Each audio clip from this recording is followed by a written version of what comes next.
Untuk ini saya ingin menjemput Cik Uni Salma binti Abdul Manaf dari sektor sains sosial, bahagian pembangunan kurikulum untuk memberikan taklimat berkaitan dengan pendekatan modular. Kita silakan Cik Uni. Okey, Assalamualaikum warahmatullahi wabarakatuh dan salam sejahtera. Saya akan bercakap tentang pendekatan modular untuk pengetahuan rakan-rakan. Kurikulum kita ini disusun dalam unit-unit yang kecil, sama ada dari segi ada bidang, tajuk, kemahiran, nilai secara tersendiri dan lengkap setiap tema bidang apa semua itu lengkap. Next person. Pendekatan modular dalam PDP okay, kalau kat sebelah tu kita tengok sebab kurikulum kita ini berasaskan standard kandungan, standard pembelajaran standard prestasi. Jadi pendekatan modular dalam PDP kita merupakan salah satu pendekatan yang membolehkan maksudnya guru boleh memilih ataupun menyusun atur mana-mana tajuk ataupun standard merangkumi SK dan SP tadi mengikut kesesuaian. Pendekatan ini membolehkan pelbagai teknik dan kaedah dilaksanakan mengikut keupayaan murid dan situasi semasa. Contohnya macam situasi COVID ini, pandemik COVID ini. Jadi pendekatan modular ini sangat sesuai digunakan. Okey, apa yang dikatakan konsep pendekatan modular?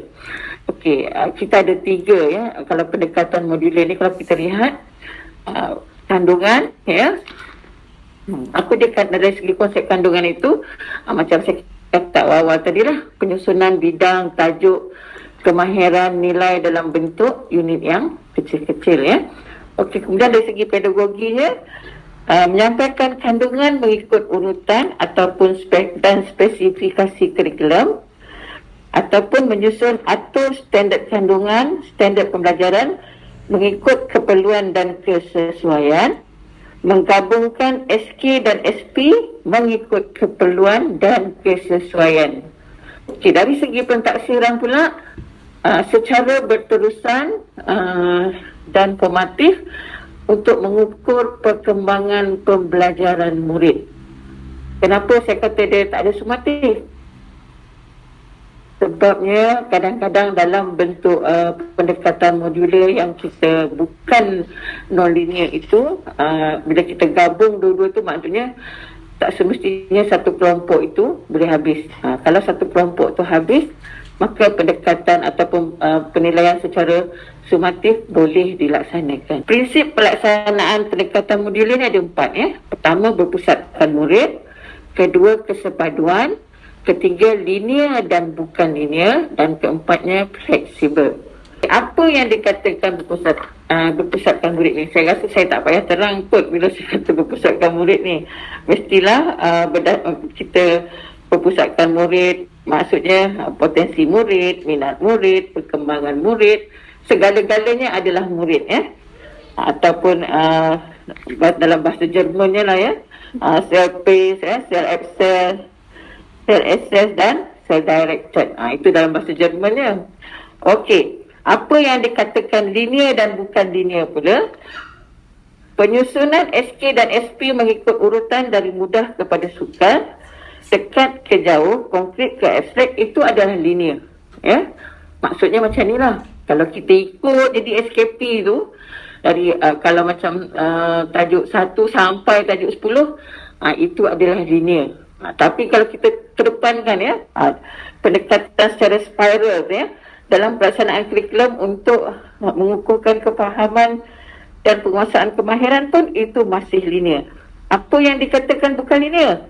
Bila penyusunan SK dan SP berlaku mengikut perkembangan kognitif murid dan keperluan semasa. Contohnya kalau kita nak ajar tajuk tambah kan, kita ajar tajuk tambah yang simple, tapi kita masukkan unsur duit, unsur perpuluhan, unsur waktu kan, maka dekat situ sudah jadi pendekatan modular bukan linear. Tapi tak apa, jangan risau. Saya kat belakang-belakang nanti ada tunjukkan beberapa contoh subjek ataupun mata pelajaran yang boleh dijadikan rujukan, ya. Okey, apa pula maksud kesepaduan, ya? Penggabungan pengetahuan, kemahiran dan nilai dalam mata pelajaran dan merentas mata pelajaran, ya. Penggabungan jalinan kemahiran juga berlaku dengan penyerapan ilmu dan nilai SK dan SP dalam mata pelajaran antara mata pelajaran berdasarkan keperluan dan kesesuaian. Macam yang penceramah yang pertama tadi teranglah, pendekatan bertema pun boleh menggunakan pendekatan modular. Tak ada salahnya, ya. Okey, fleksibel. Pemilihan bidang dan tajuk kemahiran dan nilai adalah fleksibel. Mana-mananya boleh je pilih yang mana-mana. Penyampaian bidang, tajuk kemahiran dan nilai juga boleh dilaksanakan tanpa mengikut urutan dan hierarki. Pengoperasian masa PDP juga fleksibel. Yang ini sebab kita kadang-kadang berlaku PDP art, kan? Berlaku bersemuka, berlaku penggiliran. Modular ini sangat sesuai untuk dilaksanakan, ya, sebab PDP yang fleksibel ni contohnya seperti flipped classroom dan differentiated group, ya. Bukan differentiated learning. Dia ada beza, ya, differentiated group. Okey. Apa yang saya katakan linear dan bukan linear tadi, ya. Ini konsep pendekatan modular yang nak bagi jelas sungguh-sungguh. Okey. Kalau linear, standard kandungan atau standard pembelajaran tu disampaikan mengikut turutan seperti yang dinyatakan dalam DSKP. Kalau daripada tingkatan 1 tu, kalau macam sejarah lah sebagai contoh kan, sebab sejarah ni saya hafal sikit. Tajuk 1.1 tu sampailah tajuk 4.3. Itu maknanya pendekatan modular secara linear. Kemudian pendekatan modular secara bukan linear pula tidak mengikut urutan, ya. Contohlah, ya, cikgu dah ajar 1.1, 2.1, 3.1 sampai dekat 4.1 tu nak ajar 4.3 dulu pun boleh, tak ada masalahnya. Itu yang dikatakan pendekatan modular bukan linear. Ataupun nak gabungkan. Okey. Tajuk zaman prasejarah itu digabungkan dengan sebahagian daripada tajuk 1.1 itu yang berkaitan dengan sumber. Itu pun tak jadi masalah. Itu pun boleh sebenarnya, ya. Yang ini yang kata pendekatan bertema tadi sangat sesuai digunakan. Ya, dia boleh merentas mata pelajaran, boleh merentas tingkatan atau tahun, ya, di mana kalau kita tengok jadual tu kan yang bulat itu maksudnya dia mendata merentas dalam mata pelajaran, ya. Kalau yang menegak itu menegak dalam mata pelajaran yang sama dalam tahun yang berbeza. Yang itu yang kita tengok nanti. Nanti cikgu boleh baca ni. Sebenarnya kita pun ada buku pendekatan modular yang kita telah muat naik dalam KPM Perkasaku. Saya punya slide ni nanti pun akan dikongsikan kepada semua yang terlibat pada hari ini dan juga akan dimuat naikkan juga dalam sumberku itu, ya. Okey. Ini pendekatan modular dalam mata pelajaran sejarah, ya. Kalau kita tengok ni tajuk tingkatan 2, ya. Linear. Tajuk 5 Kerajaan Alam Melayu, tajuk 6 Kesultanan Melayu Melaka sebagai asas kerajaan masa kini. Kalau linear tu kita ajar je lah ikut yang garisan tu. Ajar tajuk 5 dulu, ajar tajuk 6 dulu. Okey, bagaimana pula pendekatan bukan linear? Okey. Bila kita tengok pendekatan bukan linear ni, kita nak ajar kerajaan alam Melayu berkaitan dengan sistem pemerintahan dan kerajaannya, ya. Okey, kita gabungkan 5.13 dengan 5.21 dengan K5.27, maka berlakulah pendekatan modular bukan linear. Okey, pentaksirannya boleh dilaksanakan secara berterusan, tetapi kita tidak boleh merekodkan tahap penguasaan sebab kelompok SP ataupun tajuk tersebut belum masih lagi selesai. Cikgu cuma boleh melakukan penilaian PDP ataupun pentadsiran dalam PDP sahaja, bukannya meletakkan tahap penguasaan. Okey, ini pula bagi tajuk matematik, ya, operasi tambah. Kalau kita tengok ya, daripada operasi tambah daripada angka dalam lingkungan 100,000, kemudian boleh masukkan operasi asas wang, ukuran panjang dan juga perpuluhan. Maka keempat-empat tajuk ini boleh digabungkan dan dilaksanakan pendekatan modular, bukan linear, ya. Kalau cikgu ikut je macam biasa, tak katalah tajuk 1.6 tu habiskan sampai 1.66, itu pendekatan modular linear. Pendekatan modular bagi pendidikan moral pula, ya. Okey, kalau tajuk pendidikan moral ini hemah tinggi, hormat, kasih sayang, ya, tajuk 5, 6, 7, ya, itu bagi tajuk pendidikan moral. Kalau kita nak tengok bukan linearnya pula daripada tajuk SP, ya, 5 hemah tinggi ini, 5.5 kita gabungkan pula dengan 6.5 dan digabungkan dengan 7.5. Okey, maka berlakulah pendekatan bukan linear. Begitu juga dalam mata pelajaran geografi, ya. Kita tengok bagaimana pendekatan linear itu diikut 1.0, 2.0, 3.0, 4.0, 5.0. Tetapi bila pendekatan bukan linear pula berlaku bila 2.2.3 digabungkan dengan 3.2.3 dan digabungkan 5.2.3. Dekat situ menampakkan jelas bagaimana berlakunya pendekatan bukan linear yang membincangkan tajuk pertempatan, ya. Okey. Seterusnya kita tengok, ya, bagaimana pelaksanaan pendekatan modular dalam satu pedagogi ataupun RPH, yang secara jelas saya bagikan contoh sejarah lah sebab bagi saya memang untuk sejarah kan. Okey, bagaimana pendekatan modular ini berlaku? Kita pertamanya ialah memilih dan menyusun atur 2 standard kandungan, 2 standard pembelajaran dan 1 unsur kewarganegaraan dan nilai sivik. Okay, menggunakan kepelbagaian strategi PDP, diorganisasi secara sistematik dan tersusun. Pembelajaran aktif mestilah berpusatkan menulis, penilaian berterusan, PDP yang fleksibel dengan teknik flip classroom. Okey, bagaimana pengenalannya? Okey, tajuk yang saya pilih adalah Kerajaan Alam Melayu, gabungan SK dengan SP, Kerajaan Alam Melayu yang masyhur, sistem pemerintahan, kepentingan menghargai alam Melayu. Okey, pendekatan modular dalam PDP, konsepnya amalan pembelajaran abad ke-21, ya. Okey, ini bagaimana saya menulis RPH, ya.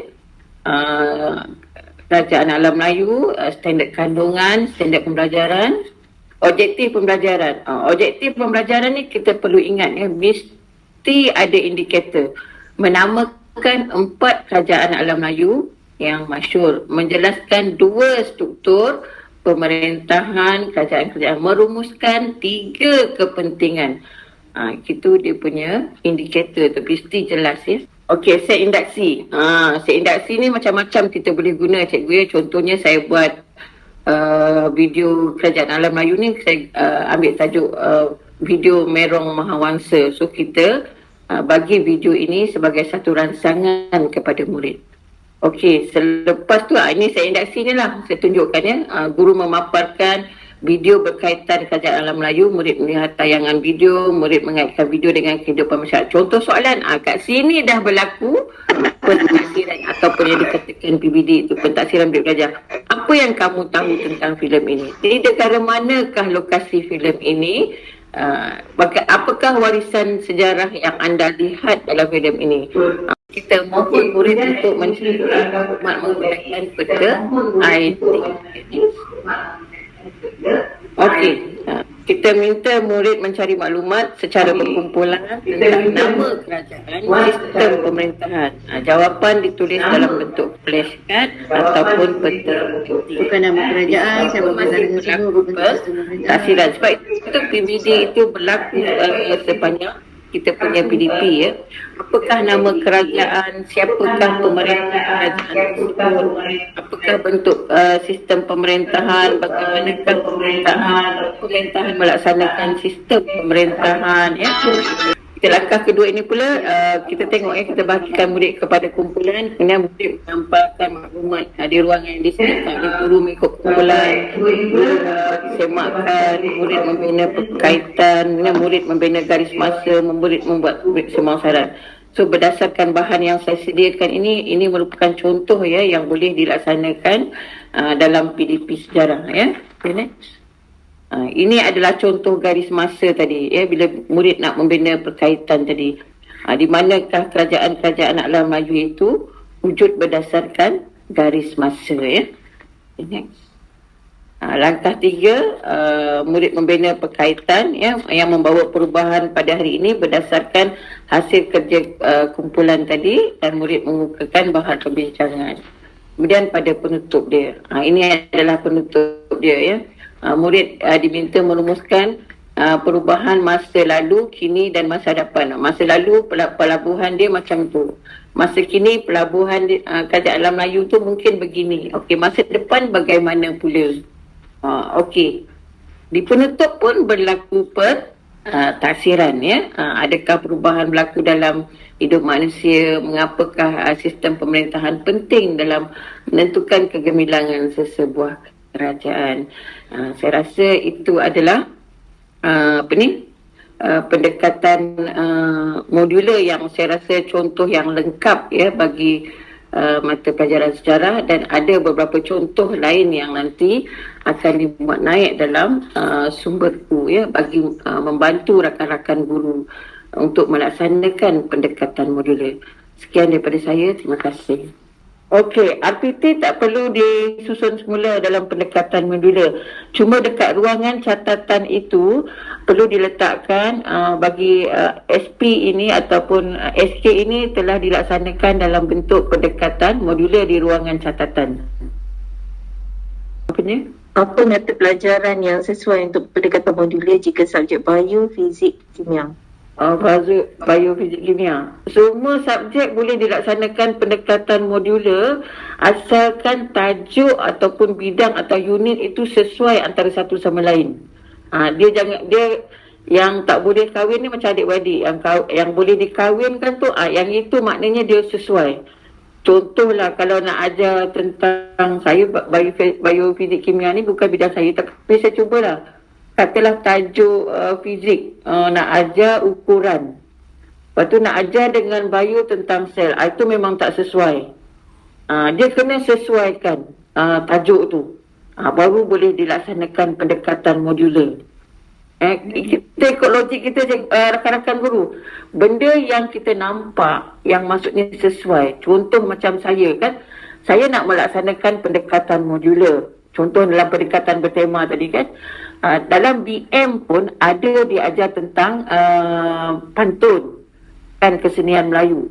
Dalam sejarah pun ada warisan Melayu di sekolah rendah kan, warisan kan yang diajar di tahun 6. Saya boleh melaksanakan pendekatan bertema, saya juga boleh melaksanakan pendekatan modular. Ada boleh serentak berjalan, tidak ada masalah di situ.